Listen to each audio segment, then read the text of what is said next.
ॐ श्री गणेशाय नमः। अथ श्री ब्रह्मांड विजय दुर्गा कवचम्। नारायण उवाच। शृणु नारद वक्ष्यामि दुर्गायाः कवचं शुभम्। श्रीकृष्णेनैव यद्दत्तं गोलोके ब्रह्मणे पुरा। ब्रह्मा त्रिपुरसङ्ग्रामे शङ्कराय ददौ पुरा। जघान त्रिपुरं रुद्रो यद्धृत्वा भक्तिपूर्वकम्। हरो ददौ गौतमाय पद्माक्षाय च गौतमः। यतो बभूव पद्माक्षः सप्तद्वीपेश्वरो जयी। यद्धृत्वा पठनाद् ब्रह्मा ज्ञानवान् शक्तिमान् भुवि। शिवो बभूव सर्वज्ञो योगिनां च गुरुर्यतः। शिवतुल्यो गौतमश्च बभूव मुनिसत्तमः। ब्रह्माण्डविजयस्यास्य कवचस्य प्रजापतिः। ऋषिश्छन्दश्च गायत्री देवी दुर्गतिनाशिनी। ब्रह्माण्डविजये चैव विनियोगः प्रकीर्तितः। पुण्यतीर्थ च महतां कवचं परमाद्भुतम्। ॐ ह्रीं दुर्गतिनाशिन्यै स्वाहा मे पातु मस्तकम्। ॐ ह्रीं मे पातु कपालं च। ॐ ह्रीं श्रीमिति लोचने पातु मे कर्णयुग्मं च। ॐ दुर्गायै नमः सदा। ॐ ह्रीं श्रीमिति नासां मे सदा पातु च सर्वतः। ॐ श्रीं ह्रीमिति दन्तानि पातु क्लीमोष्टयुग्मकम्। क्रीं क्रीं क्रीं पातु कण्ठं च दुर्गे रक्षतु गण्डकम्। स्कन्धं दुर्गविनाशिन्यै स्वाहा पातु निरन्तरम्। वक्षो विपद्विनाशिन्यै स्वाहा मे पातु सर्वतः। दुर्गे दुर्गे रक्षणीति स्वाहा नाभिं सदावतु। दुर्गे दुर्गे रक्ष रक्ष पृष्ठं मे पातु सर्वतः। ॐ ह्रीं दुर्गायै स्वाहा च हस्तौ पादौ सदावतु। ॐ ह्रीं दुर्गायै स्वाहा च सर्वाङ्गं मे सदावतु। प्राच्यां पातु महामाया आग्नेयां पातु कालिका। दक्षिणे दक्षकन्या च नैऋत्यां शिवसुन्दरी। पश्चिमे पार्वती पातु। वाराही वारुणे सदा। कुबेरमाता कौवेर्या मैशान्यामीश्वरी सदा। ऊर्ध्वे नारायणी पातु अम्बिकादा सदावतु। ज्ञाने ज्ञानप्रदा पातु स्वप्ने निद्रा सदावतु। इति ते कथितं वत्स सर्वमन्त्रौ विग्रहम्। ब्रह्माण्डविजयं नाम कवचं परमाद्भुतम्। सुस्नाता सर्वतीर्थेषु सर्वयज्ञेषु यत्फलम्। सर्वव्रतोपवासे च तत्फलं लभते नरः। गुरुमभ्यर्च्य विधिवद् वस्त्रालङ्कारचन्दनैः। कण्ठे वा दक्षिणे बाहौ कवचं धारयेत्तु च यः। सावत्रैलोक्यविजयी सर्वशत्रुप्रमर्दकः। इदं कवचं ज्ञात्वा भजेत् दुर्गतिनाशिनी। शतलक्षप्रजप्तोऽपि नामन्त्रः सिद्धिदायका। कवचं कारुणिशाखोक्तम् उक्तं नारदसुन्दरम्। यस्मै कस्मै न दातव्यं गोपनीयं सुदुर्लभं श्री दुर्गादेव्यार्पणमस्तु। नारायण उवाच शृणुन्नारद वक्ष्यामि दुर्गायाः कवचं शुभं श्रीकृष्णेनैव यद्दत्तं गोलोके ब्रह्मणे पुरा। ब्रह्मा त्रिपुरसङ्ग्रामे शङ्कराय ददौ पुरा जघान त्रिपुरं रुद्रो यद्धृत्वा भक्तिपूर्वकम्। हरो ददौ गौतमाय पद्माक्षाय च गौतमः यतो बभूव पद्माक्षः सप्तद्वीपेश्वरो जयी। यद्धृत्वा पठनाद् ब्रह्मा ज्ञानवान् शक्तिमान् भुवि शिवो बभूव सर्वज्ञो योगिनां च गुरुर्यतः। शिवतुल्यो गौतमश्च बभूव मुनिसत्तमः ब्रह्माण्डविजयस्यास्य कवचस्य प्रजापतिः। ऋषिश्छन्दश्च गायत्री देवी दुर्गतिनाशिनी ब्रह्माण्डविजये चैव विनियोगः प्रकीर्तितः। पुण्यतीर्थ च महतां कवचं परमाद्भुतम् ॐ ह्रीं दुर्गतिनाशिन्यै स्वाहा मे पातु मस्तकम्। ॐ ह्रीं मे पातु कपालं च ॐ ह्रीं श्रीमिति लोचने पातु मे कर्णयुग्मं च।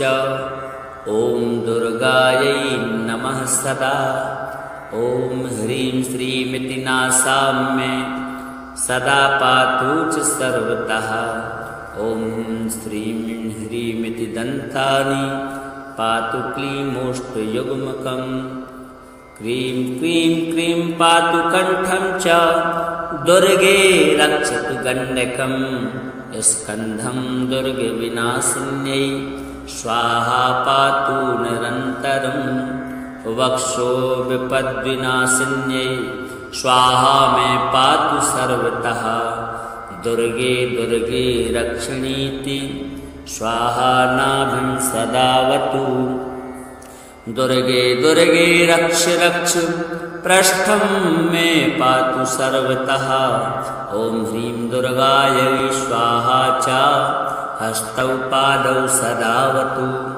ॐ ह्रीं दुर्गायै स्वाहा च सर्वाङ्गं मे सदावतु। प्राच्यां पातु महामाया आग्नेयां पातु कालिका। दक्षिणे दक्षकन्या च नैऋत्यां शिवसुन्दरी।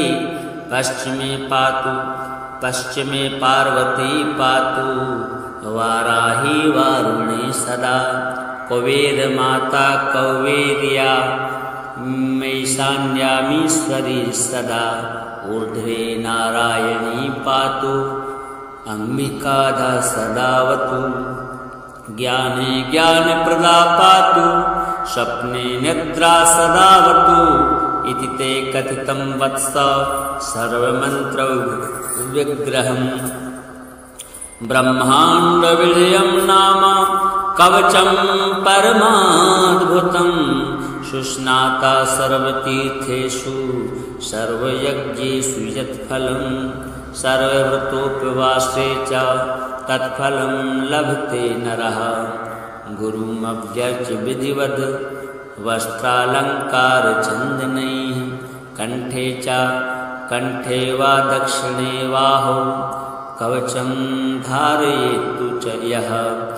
सावत्रैलोक्यविजयी सर्वशत्रुप्रमर्दकः। इदं कवचं ज्ञात्वा भजेत् दुर्गतिनाशिनी। शतलक्षप्रजप्तोऽपि नामन्त्रः सिद्धिदायका। कवचं कार्णशाखोक्तम् उक्तं नारदसुन्दरम्। यस्मै कस्मै न दातव्यं गोपनीयं सुदुर्लभं श्रीदुर्गादेव्यार्पणमस्तु। नारायण उवाच शृणुन्नारद वक्ष्यामि दुर्गायाः कवचं शुभं श्रीकृष्णेनैव यद्दत्तं गोलोके ब्रह्मणे पुरा। ब्रह्मा त्रिपुरसङ्ग्रामे शङ्कराय ददौ पुरा जघान त्रिपुरं रुद्रो यद्धृत्वा भक्तिपूर्वकम्। हरो ददौ गौतमाय पद्माक्षाय च गौतमः यतो बभूव पद्माक्षः सप्तद्वीपेश्वरो जयी। यद्धृत्वा पठनाद् ब्रह्मा ज्ञानवान् शक्तिमान् भुवि शिवो बभूव सर्वज्ञो योगिनां च गुरुर्यतः। शिवतुल्यो गौतमश्च बभूव मुनिसत्तमः ब्रह्माण्डविजयस्यास्य कवचस्य प्रजापतिः। ऋषिश्छन्दश्च गायत्री देवी दुर्गतिनाशिनी ब्रह्माण्डविजये चैव विनियोगः प्रकीर्तितः। पुण्यतीर्थ च महतां कवचं परमाद्भुतम्। ॐ ह्रीं दुर्गतिनाशिन्यै स्वाहा मे पातु मस्तकम्।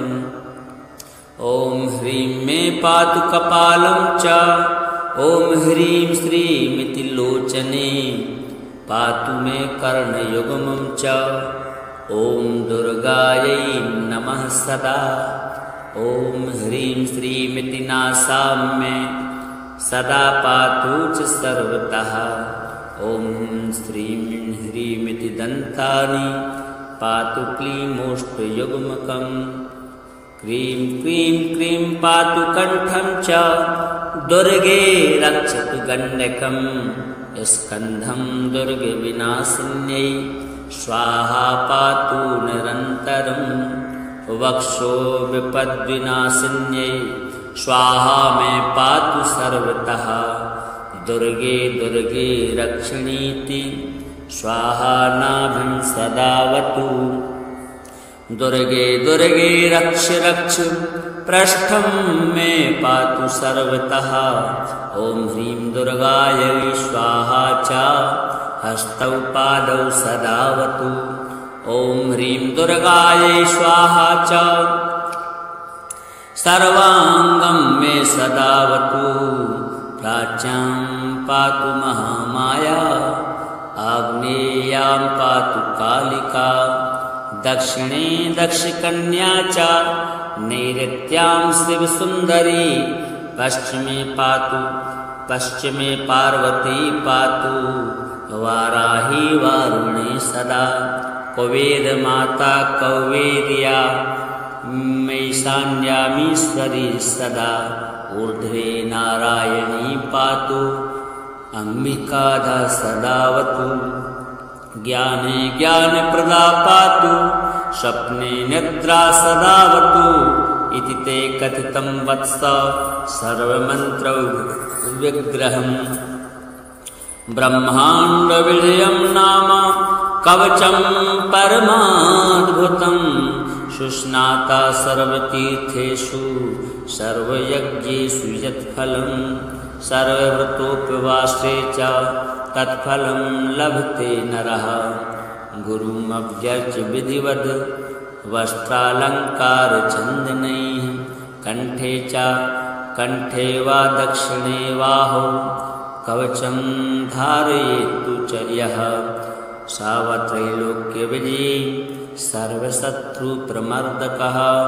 इदं कवचं ज्ञात्वा भजेत् दुर्गतिनाशिनी। शतलक्षप्रजप्तोऽपि नामन्त्रः सिद्धिदायका। कवचं कारणसाखोक्तम् उक्तं नारदसुन्दरम्। यस्मै कस्मै न दातव्यं गोपनीयं सुदुर्लभम्। श्री दुर्गादेव्यार्पणमस्तु। नारायण उवाच शृणुन्नारद वक्ष्यामि दुर्गायाः कवचं शुभम्। श्रीकृष्णेनैव यद्दत्तं गोलोके ब्रह्मणे पुरा। ब्रह्मा त्रिपुरसङ्ग्रामे शङ्कराय ददौ पुरा। जघान त्रिपुरं रुद्रो यद्धृत्वा भक्तिपूर्वकम्। हरो ददौ गौतमाय पद्माक्षाय च गौतमः। यतो बभूव पद्माक्षः सप्तद्वीपेश्वरो जयी। यद्धृत्वा पठनाद् ब्रह्मा ज्ञानवान् शक्तिमान् भुवि। शिवो बभूव सर्वज्ञो योगिनां च गुरुर्यतः। शिवतुल्यो गौतमश्च बभूव मुनिसत्तमः। ब्रह्माण्डविजयस्यास्य कवचस्य प्रजापतिः। ऋषिश्छन्दश्च गायत्री देवी दुर्गतिनाशिनी। ब्रह्माण्डविजये चैव विनियोगः प्रकीर्तितः। पुण्यतीर्थ च महतां कवचं परमाद्भुतम्। ॐ ह्रीं दुर्गतिनाशिन्यै स्वाहा मे पातु मस्तकम्। ॐ ह्रीं मे पातु कपालं च।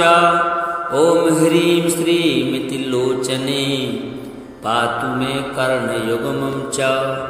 ॐ दुर्गायै नमः सदा। ॐ ह्रीं श्रीमिति नासाम्ये सदा पातु च सर्वतः। ॐ श्रीं ह्रीमिति दन्तानि पातु क्लीमोष्टयुग्मकम्। क्रीं क्रीं क्रीं पातु कण्ठं च। दुर्गे रक्षतु गण्डकम्। स्कन्धं दुर्गविनाशिन्यै स्वाहा पातु निरन्तरम्। वक्षो विपद्विनाशिन्यै स्वाहा मे पातु सर्वतः। दुर्गे दुर्गे रक्षणीति स्वाहा नाभिं सदावतु। दुर्गे दुर्गे रक्ष रक्ष पृष्ठं मे पातु सर्वतः। ॐ ह्रीं दुर्गायै स्वाहा च हस्तौ पादौ सदावतु। ॐ ह्रीं दुर्गायै स्वाहा च सर्वाङ्गं मे सदावतु। प्राच्यां पातु महामाया आग्नेयां पातु कालिका। दक्षिणे दक्षकन्या च नैऋत्यां शिवसुन्दरी। पश्चिमे पार्वती पातु। वाराही वारुणी सदा। कुबेरमाता कौवेर्या मैशान्यामीश्वरी सदा। ऊर्ध्वे नारायणी पातु।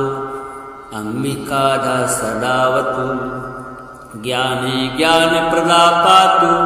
स्वप्ने निद्रा सदावतु। इति ते कथितं वत्स सर्वमन्त्रविग्रहम्। ब्रह्माण्डविजयं नाम कवचं परमाद्भुतम्। सुस्नाता सर्वतीर्थेषु सर्वयज्ञेषु यत्फलम्। सर्वव्रतोपवासे च तत्फलं लभते नरः। गुरुमव्यर्च्य विधिवद् वस्त्रालङ्कारचन्दनैः। कंठे वा दक्षिणे बाहौ कवचं धारयेत्तु च यः। सावत्रैलोक्यविजयी सर्वशत्रुप्रमर्दकः। इदं कवचं ज्ञात्वा भजेत् दुर्गतिनाशिनी। शतलक्षप्रजप्तोऽपि नामन्त्रः सिद्धिदायका। कवचं कारुणिशाखोक्तम् उक्तं नारदसुन्दरम्। यस्मै कस्मै न दातव्यं गोपनीयं सुदुर्लभम्। श्री दुर्गादेव्यार्पणमस्तु। नारायण उवाच शृणु नारद वक्ष्यामि दुर्गायाः कवचं शुभम्। श्रीकृष्णेनैव यद्दत्तं गोलोके ब्रह्मणे पुरा। ब्रह्मा त्रिपुरसङ्ग्रामे शङ्कराय ददौ पुरा। जघान त्रिपुरं रुद्रो यद्धृत्वा भक्तिपूर्वकम्। हरो ददौ गौतमाय पद्माक्षाय च गौतमः।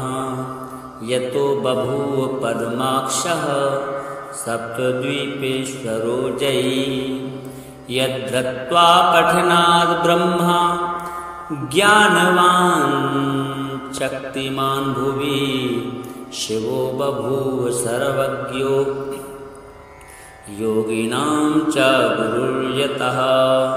शिवतुल्यो गौतमश्च बभूव मुनिसत्तमः। ब्रह्माण्डविजयस्यास्य कवचस्य प्रजापतिः। ऋषिश्छन्दश्च गायत्री देवी दुर्गतिनाशिनी। ब्रह्माण्डविजये चैव विनियोगः प्रकीर्तितः। पुण्यतीर्थ च महतां कवचं परमाद्भुतम्। ॐ ह्रीं दुर्गतिनाशिन्यै स्वाहा मे पातु मस्तकम्। ॐ ह्रीं मे पातु कपालं च। ॐ ह्रीं श्रीमिति लोचने पातु मे कर्णयुग्मं च। ॐ दुर्गायै नमः सदा। ॐ ह्रीं श्रीमिति नासाम्ये सदा पातु च सर्वतः। ॐ श्रीं ह्रीमिति दन्तानि पातु क्लीमोष्टयुग्मकम्। क्रीं क्रीं क्रीं पातु कण्ठं च। दुर्गे रक्षतु गण्डकम्। स्कन्धं दुर्गविनाशिन्यै स्वाहा पातु निरन्तरम्। वक्षो विपद्विनाशिन्यै स्वाहा मे पातु सर्वतः। दुर्गे दुर्गे रक्षणीति स्वाहा नाभिं सदावतु। दुर्गे दुर्गे रक्ष रक्ष पृष्ठं मे पातु सर्वतः। ॐ ह्रीं दुर्गायै स्वाहा च हस्तौ पादौ सदावतु।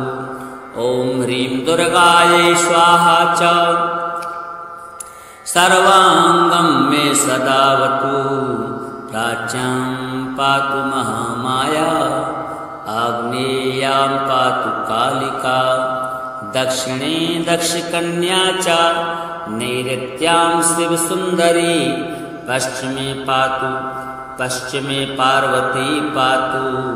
वाराही वारुणे सदा। कुबेरमाता कौवेर्या मैशान्यामीश्वरी सदा। ऊर्ध्वे नारायणी पातु।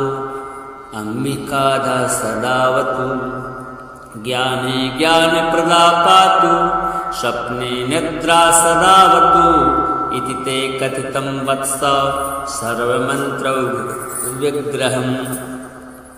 ब्रह्माण्डविजयं नाम कवचं परमाद्भुतम्।